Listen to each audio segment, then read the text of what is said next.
All right, welcome back to the podcast. Today is a very exciting show because I am recording this live on Facebook and it's a topic that's very near and dear to my heart. I would say it's not something that most people talk about because it's not super sexy.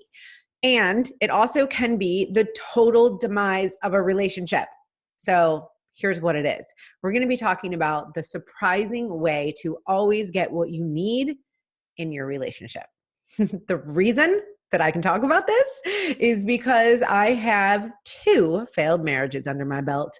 Now, those failed marriages were relative to a lot of things, obviously, right? It's a two-way street. Everybody has their responsibility, and the responsibility, or at least part of it that I take, is that I had no freaking idea how to ask for my needs at all. In fact, not only did I not know how to ask for my needs, I know what my needs are, a resounding yes to the idea that I know what they are, and yet I didn't know how to ask for them. And that is a huge gap. And I ended up being pissed off most of the time because I knew what I was needed and I knew that I wasn't getting it. And that obviously is not a great way to be in a relationship because the other person doesn't even know. And I really lived under this idea. You've probably, maybe you've said this yourself or you've heard other people say this, but the idea that, oh, I just wish he knew. I just wish she knew. I shouldn't have to tell them. So the first part of this, and this is not the surprising part, is that you have to tell people what you need. And in that, you got to know what you need and really be okay with being that full self. Like the full version of yourself that does ask for what you need and claims it. And even if it's weird or someone else doesn't get it or nobody taught you this, but you just know deep down that you need it, you got to claim it. Because your partner has no idea what it is you need until you tell them.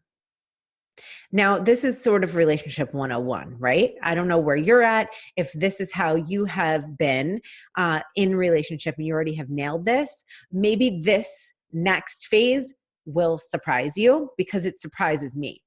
Okay, so 10 years ago, let's see, actually 12 years ago, I was going through my second divorce. And it was all I could do to hope and pray that somebody could meet those needs. Nevertheless, that I had responsibility understanding what they were and that I needed to communicate them, but never would I dreamed of doing what I do now in my current marriage. And I will tell you that my current marriage is nothing like those other marriages, but not because we're not the same people.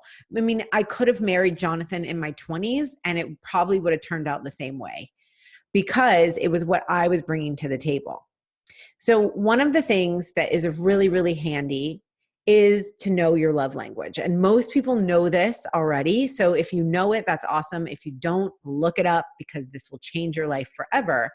But one thing that we don't take seriously enough is actually giving that love language to ourselves. So my love language is words of affirmation. And it melts me. It makes me feel so loved, so appreciated when somebody just says something nice to me, when they're affirming, when they're positive to me about what I'm doing. And in a marriage, well, okay, here's the deal. I'm married to a man who would rather probably spend 90% of his time alone and not talk. Okay. So here's the thing. His love language, not words of affirmation. I always joke and say this, but it's funny, not funny. My love language is words of affirmations and praise, and his is blowjobs. So that's pretty easily not at all compatible in the way of us each getting what we need without specifically saying it. Because I will just be like, honey, you're so amazing. Good job. You're such a good dad. You're such a good husband. And he's like, yeah. Okay, great.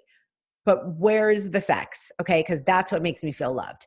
And for me, that doesn't make me feel loved. I mean, it's great. it's good to have a good sex life. I love being with my husband, and I want him to see me. I want him to say nice things to me. I want him to text me in the middle of the day and tell me that he's thinking about me and how fucking proud he is of everything I'm doing in the world. Now, that doesn't happen. I'm just being real. That does not happen. And it has been now 8 years of being together. And so the thing that I realized about 4 years in was that if I was going to actually get what I need around this love language, around needing this praise and this connection and to be seen and heard, then I'm going to have to not only give it to myself, which I think is the number one tip here, is like, you've got to give it to yourself. But, okay, here's the surprise. I give it to myself through him. Through him. So for example, today we were in the car and my mom was group texting us. So I could see my name on his phone and my mom's name. And my name on his phone says, Jaya, my love, with a rose. Now, about 3 years ago, I had sent my husband a text and I was with him and I saw it for some reason. And it said like my full name. It didn't even say anything about Jaya, my love, or like blah, blah, blah. This is the love of my life. Like, no, it said none of that stuff. What it said was my full name. And I was very offended by it. Okay? I was like, this does not make me feel loved. Do you even know me? And so I went into his phone and I put Jaya, my love, with a rose emoji. I did that. So today when that came up, I had almost forgotten that I had done that. And I said, oh my gosh, it says Jaya, my love. And then I was like, wait a minute, I put that in there. And I started laughing because it is this representation of we have to give to ourselves what we need. And you can do it through them in a lot of ways. I'm going to give you a couple other examples. And I want you to think about this for yourself. Where in your life could you set it up so you love time together? So you set the time up. So you love acts of service. So you specifically say, today it would mean so much to me if you would clean the kitchen. And then you act like it was a fucking gift because it still is. So my husband said, but that's the way I feel about you. And I was like, this is it. This is why I decided to do the podcast on this today, because of course that's how he feels about me. But he never would have thought to do it. He would have never taken the time to put it in his phone. He doesn't care about that. That is not how he shows love. And yet when I see that pop up and then he says, but that's how I feel about you, I'm like, oh, yay, I feel so loved. And it makes no difference that I had instigated it and done it. So a couple other examples are that because I'm wanting this praise, right? And I find that it's different than approval. I don't need him to approve of what I'm doing because I approve of it myself. And that is enough validation. So this is not about validation, but it's about, for me, and if your love language is words of affirmation, I bet you will relate to this. It's about being seen. It's about being truly seen and feeling cherished in that. And that to me feels like love. So one thing I will do is I will instigate compliments. So again, my husband just would not think of it. He will do the dishes. He will pick Ava up from school. He will go grocery shopping. He will be there always for me to talk about anything I need to talk about. He is showing up and would not think to give a compliment at all. He is getting better, but it's because I've actually trained him in a way for him to see. So instead of being like, I want this, I'm not getting it, now I'm upset, this really sucks, which was the story of my freaking life before. And like I said, it didn't work out very well. So in the spirit of doing it differently, now what I say to my husband is I'll look at, something I'm doing, for example, or say when I've just enrolled all the women into Embody and I have our first call and my heart is so full. And this I want him to see about me. I want him to see that that I'm shining and that I'm in my purpose and that, this is something to love about me and something I love about myself. And I want to share that with him. And so I will just straight up say to him, like, isn't it amazing that I've created all of this? And that might sound like, what? You say that to him? Yes, I say that. I say, isn't this amazing that I've created all this? And he's like, yeah, it is. And in that moment, instead of acting like, oh, well, he didn't think of it, well, he didn't initiate it, I take it in like it's the love I desire. I allow it to fill my heart. I allow myself to be in that joy. And it's just the exact same as if he would have initiated it or not. It's really that idea. Sorry, let me close out oh no, I can't because I'm sorry if you're hearing messages come through. Hopefully that won't happen again. But it's like the idea that if your subconscious mind hears it, it doesn't know if it's real or not. It's like you actually don't need the person to even initiate it the way that you think you do. You just need to receive it. So what if receiving it could be set up a lot of different ways? What if there's other people in your life that you can receive it from? What if you can receive it by asking for it?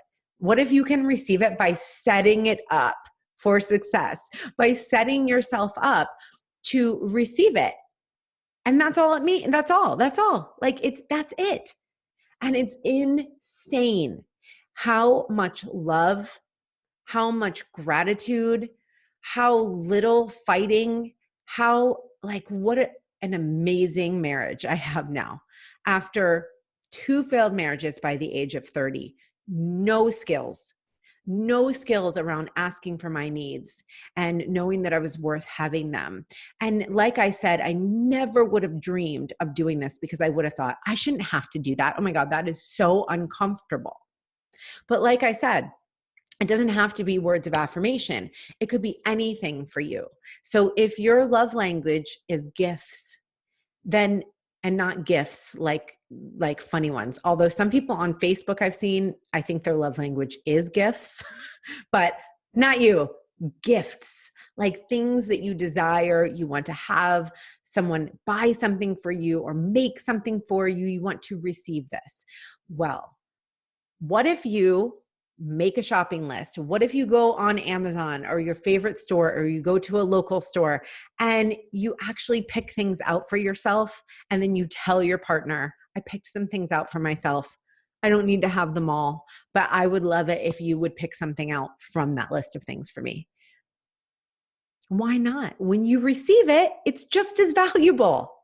And if your love language is acts of service and you really love it when they make dinner or clean up the house or just give you a foot massage, but you're waiting for them to do it. And let's take the foot massage as an example, because I love foot massages and my husband would never think to give me a foot massage. So instead of just waiting for him to say, honey, do you want a foot massage? I'll just put my feet on him and say, will you please give me a foot massage? And then it's just as good. Like the foot massage feels just as good. So using this as an example, I want you to look at your life, to look at your relationship and to think, how can I actually go into this with the knowing that your needs are already met? Your needs are already met. You are 100% worthy of having everything you desire in your life. You are worthy of having your needs met and really showing up for yourself in that way. Because when you show up for yourself, you'll find it's not even actually from somebody else. I would be just as happy if my husband didn't come home today and didn't give me words of affirmation. I would fill my own self up in some way.